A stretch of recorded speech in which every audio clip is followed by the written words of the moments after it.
Hello, this is my first Executive Series video. Our topic today is quality policy.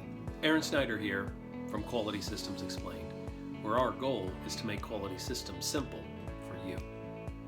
If you're new to the channel, please hit the subscribe button.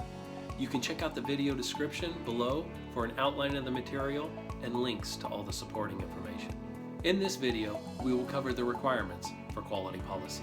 We have a standard agenda which covers 4 areas. You can see those areas in the progress bar below. If you stick around to the end of the video, I'll have a bonus for you. 3 questions that you can ask that will not only highlight that you understand the requirements, but also give you some good information about your quality management system.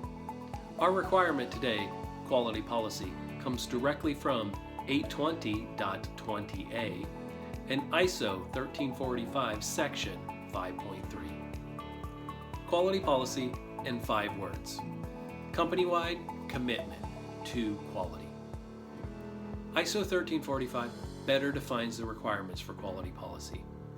The quality policy is management's commitment to quality, maintaining an effective quality management system, and meeting all applicable regulatory requirements.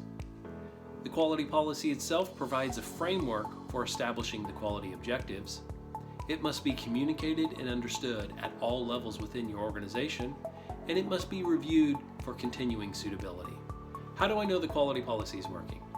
First, it's relevant to your business. Second, it's communicated and understood at all levels within the organization. And then finally, it's reviewed at management review for continuing suitability. How do I know it's not working? First, it's out of date.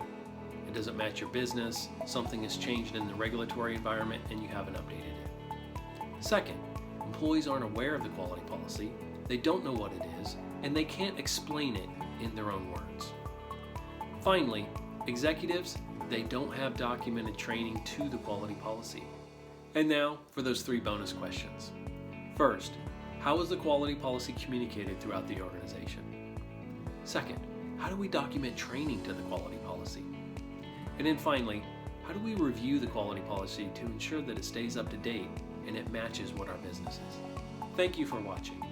If you found this video helpful, please like, subscribe, share, and comment. If you have any questions, please send me an email at qms.jedi@gmail.com. This is Aaron Snyder from Quality Systems Explained. Never stop learning.